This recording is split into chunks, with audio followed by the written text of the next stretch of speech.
le fait de préparamétrer un fichier Excel par défaut. Donc, en fait, vous avez des modèles de fichiers Excel.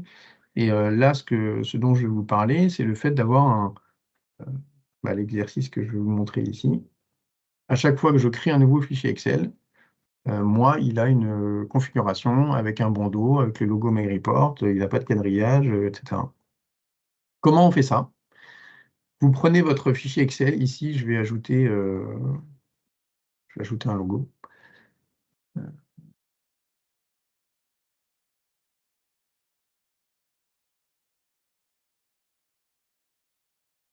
Je pourrais mettre un logo du Live Makeup.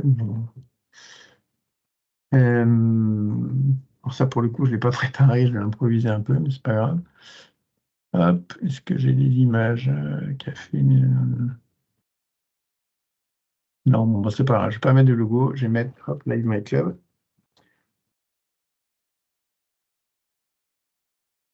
Et donc, je veux que dans tous mes fichiers, tous les fichiers Excel que je crée, il y ait écrit le Live My Club ici. On fait fichier. Alors, pareil, hein, dans les raccourcis, vous pouvez mettre tous les raccourcis que vous voulez. Donc, enregistrer sous. Et ici, vous allez l'enregistrer sous un format particulier qui s'appelle le format XSLT, qui est ici, XLTX, modèle Excel. Et vous allez le placer à un endroit bien particulier, qui est dans Utilisateur. Donc là, moi, c'est déchaîné. App Data, Roaming,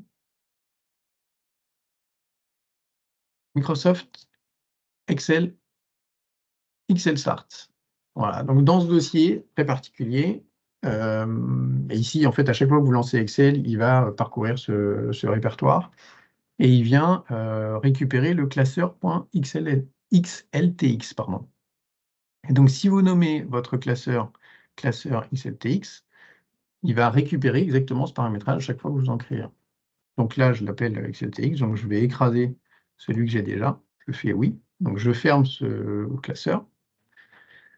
Et maintenant, chaque fois que je fais un nouveau classeur dans Excel, il va me mettre le Live My Club. Donc vous pouvez vraiment avoir, là c'est une trame qui est très simple, mais vous pouvez avoir une trame qui est très élaborée, et à chaque fois que vous créez un nouveau classeur, il va vous mettre cette trame. Un élément important, c'est que si vous voulez que le bouton ici vous affiche directement un nouveau classeur, vous devez aller dans Fichier, Options, et là tout en bas, vous décochez Afficher l'écran de démarrage au lancement de cette application. Voilà. Si vous décochez ça, vous avez directement le fichier qui s'ouvre.